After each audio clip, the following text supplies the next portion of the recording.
calling the Jersey captain a dirty devil. Stevens, who was in the penalty box at the end of Game 5, escaped league discipline for his role in the post-game melee. Thus, the Leafs had to figure a way to deal with Stevens' antics in Game 6 or spend the summer muttering, "I can't believe I shook his freaking hand." Game 6 in Jersey. Martin Brodeur is 7-6 in games in which his team could eliminate the opposition, and just 18 seconds in, they would get him a goal. Jason Arnott carried it in, and Peter Sikora, fourth of the playoffs, and 18 seconds in, and it's 1-0. Still in the first period. Brodeur. Igor Korolev and Brodeur with a nifty save. He wouldn't need many of those. It was Toronto's first shot of the game. Look at that again. Pad save. Moments later, Sergei Berezin carrying it in. Wrister.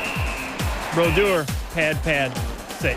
Late in the first, Berezin, another shot from outside the double zone, and Brodeur, the glove save. The only 3 shots he faced in the first period. Early in the second, Ken Daneyko, 5-hole on Cujo. Arnott's goal right there. Jason Arnott was the one that beat Cujo. 2-0 Devils. 3 minutes later, Brodeur sticks it away. Midway through the second, Toronto on a power play, and this has not been good for them. Take a listen to what happened. They haven't scored on a power play in the series.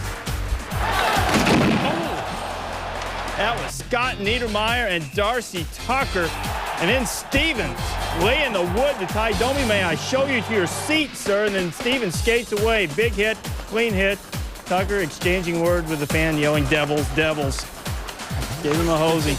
Late in the third period, Jonas Hoagland's wrister gloved by Brodeur. That was significant because only 1 shot on goal in the third period for the Leafs, and that's not going to get it done. Brodeur, a mere 6 saves on the night. Devils win it by a count of 3-0. They got an empty netter. They take the series 4-2. They move into the Eastern Finals. Brodeur gets his 8th career playoff shutout, and he could have gotten this one without wearing a mask or a glove or a stick, probably. The Leafs, 6 shots on goal. You know, short of a teetotalers convention, you're not going to find fewer shots than that. Toronto 0 for 2 on the power play, 0 for 29 over their last 9 playoff games. Only 3 teams in league history went longer without a power play goal, and nobody had gone longer since 1942. The Leafs never up, never in, so they're out. Steve Levy and Darren Payne spoke with Scott Stevens at Toronto Instigator after the game. Thanks very much. It was just a punishing, truly punishing effort by the New Jersey Devils against the Toronto Maple Leafs. Really, from the start, it looked like Toronto had no chance of winning this hockey game. It started by New Jersey scoring in the first 30 seconds of the game. They're led, as always, by their leader and their captain, Scott Stevens, and he joins us now. The hitting, the defensive part of the game, obviously a focal point for you, but how about allowing just 6 shots on goal to a pretty explosive offensive club? Yeah, there's no question. It's a great performance by us. I can't believe there's only that many shots, but the forwards played so well. They back-checked, they forward-checked, and we were able to get the puck out, and we were able to block a few shots, and it was just a great team effort. Scott, I know that you didn't score either one of the goals, but maybe you can tell us the significance as we show them. The first one coming, what, only 18 seconds into the entire hockey game. This one here on this scrum. Well, just great effort by those guys, and Sikora just dug in there and got the rebound. But, I mean, it was a great way for us to start the game. It really gave us a lot of confidence. And then we started the second strong here. Sikora once again to Jason Arnott. Just a nice goal. In Game 5, Scott, you had 3 tremendous hits on the road, really setting the tone.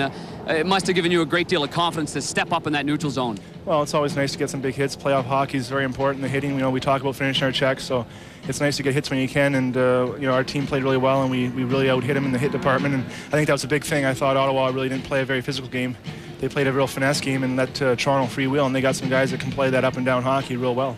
Well, you can be sure Scott Stevens is rooting that Pittsburgh and Philadelphia goes to 7 games and overtime on top of that. The New Jersey Devils and Scott Stevens are moving on to the 3rd round, and we send it back to you. Guys, thanks a lot, and I'm sure the Maple Leafs are just in love with Stevens now. Inside the numbers, the 6 shots, as mentioned, the fewest in any game, regular season or playoffs, in the post-expansion era. It also demolishes the old playoff record for shots on goal, as you see, since expansion. The Devils squeezed off only 10 years ago against the Caps. The Maple Leafs have the record now. Consider what Jaromir Jagr went through to punch